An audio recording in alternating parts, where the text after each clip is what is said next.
Good day, everyone. Day 4, and we'll continue with this challenge and making sure that we have all the platform and all the videos to prove my 100 days of 100 videos live to you. So, welcome to this channel, to this podcast. My name is Mo, and I'm here to help all men, all ages, to get back to what real men should be, to help you with your work, your finances, your family relationship, and just to be a better human. So I've been looking at few things today, and few things have been stuck up to me in terms of how do we find that we have a problem. And it's a scary topic because a lot of us are taught from childhood that do not ask for help, be the lone wolf, and that's the only way you're gonna succeed. And if you look at the society for the past 30 years or for the past 20 years, this have been very predominant, where a lot of YouTubers, a lot of influencers, a lot of business acumen in high places, certain CEOs and certain high level of people that have succeeded in life, they kept telling you, be on your own, do it on your own, grind, do that 60, 70, 80, 90 hours a week and just keep going. What's wrong with that? A lot, actually. It's been known as we are a tribal. So men specifically, or women, are actually human in all forms, colors, shapes, and religions, has always thrived through a tribal mode. And when I say a tribal mode, means together. There's always that saying, it takes a village, and it's true. So when we stuck to this lone wolf, nobody can do it alone. If you look at all the most successful people, nobody has done it alone. It'd be a biggest disservice and the biggest lie to know that any of those people have done it alone. If you look at their history, they say that they struggled in the beginning and then they met XYZ and that person referred them to another and so on, and they met somebody else and they give him another opportunity, and that's really what it is. So to get back to how to ask for help, I think maybe though we need to focus on, it's not should we not ask for help, but how to ask for help. And I think that's where men have a huge issue with, is how to ask somebody else that I'm struggling, I need help with this. Because believe it or not, that certain point makes us vulnerable, and we don't like that. We don't like to be seen weak. We don't like to be seen that we need somebody else. We don't like to be seen that we're down, because we've been taught that if you fall down and somebody sees it, well, you're vulnerable and everybody's gonna point that out and make you feel less powerful, less of a man, which is horrible feeling, right? But let's ask it another way. Now, you need help with your relationship. Who you asked? Who do you ask? Just think about it. Who do you ask? Do you ask your fellow men friends? Do you ask somebody from your family, like your sisters or cousins, female? Who do you ask? And how do you ask it? Do you lead with how the other person was horrible in a situation and you need feedback? Or do you lead by this, the problem that we're having is XYZ, my contribution is ABC, where is the issue and how can I solve it? That's already a completely different scenario and could lead to an enormous gap of outcome. I'll give you an example. So if you're leading with how the other person did you wrong and what you should do, the other person is automatically on the defense because they want to defend you now. You're the friend. They want to defend you. They want to make you feel and seem the right person, and how dare that person did that to you and you deserve better and yada yada yada. How did that help? That didn't actually help in any way. It actually accentuated that issue to a different level that wasn't there in the first place. Where if you come in as, my partner did this situation happened, my partner, because of XYZ, had this reaction. I believe I maybe had input of that reaction. Where's the solution? Now you're more logical. Now you're creative thinking. Now you're okay, there's a two side of the story, there's that outcome, how we can fix it.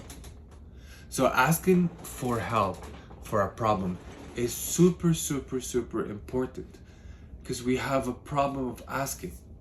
And I think that's why is how to ask. So today I want you to think about, how do you engage, if you ever engage? And why do we have to engage to problems when it hits the fan? You fill in the blanks. Do we have to wait till everything is ruined before, or do we have to go till the last resort to go help? Why can't we save ourselves so much headaches and so much time by, once you find an issue, try to be creative and seek help to actually maybe put you on the right track? Because you could have the right answer, but the operation of that might be different. So if you ask somebody else and they give you their feedback on, I would have done it this way, I could go that way, and it aligns with your thoughts or thinking with a little tweak, how much time, effort have you just saved?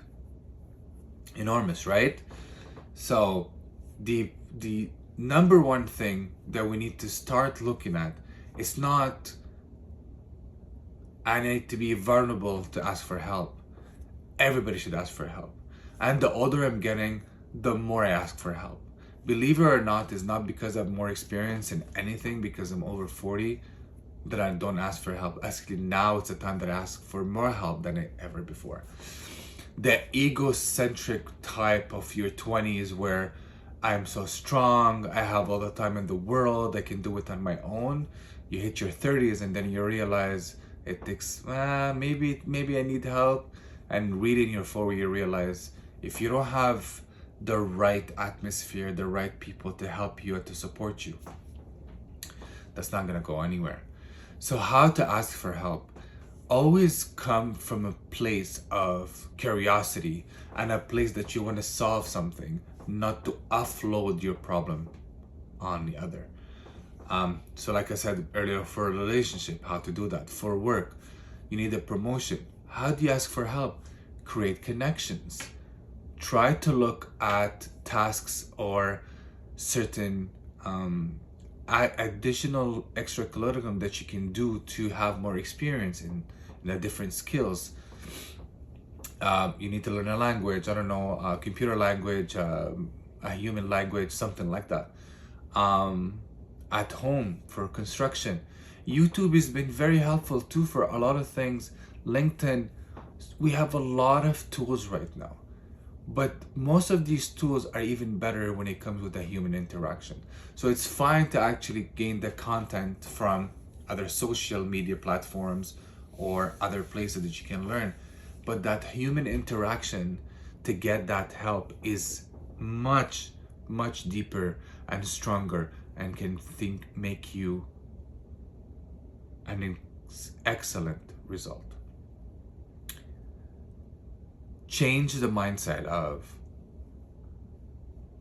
I'm scared to ask for help, or I don't want to look weak when I ask for help, onto how do you ask for help?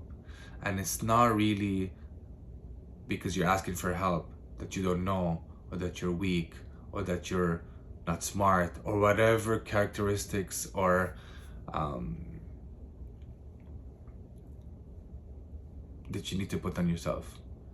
It's really, it takes a village. It's a true statement. And the older you get, you realize that the community and how to ask for help is existential. Existential? I'm sure I messed that up. For any growth at any given time. We are living in a time where individualism is so strong and it's so predominant because of the last 20-30 years of how the media of the lone wolf scenario it's a big issue for men, and this is why we're finding people being lonely and all of that. So even with that, ask for help. Always seeks other people. Go and ask around, be proactive, think about different ways. And I want you to tell me in the comment, is that helpful? How do you ask for help? How does that change? And how would you want to change? And let's take it from there. So today it's all about how do you ask for help, and removing that mindset of, if I do ask for help, it's because I'm weak or I'm vulnerable, or it's gonna make you less of a man, or anything like that. Being alone or lonely or the lone wolf is an old mindset that doesn't really work, and it have put a lot of people in not a nice spot. Some of them are dangerous. How to ask for help. Tell me what you think.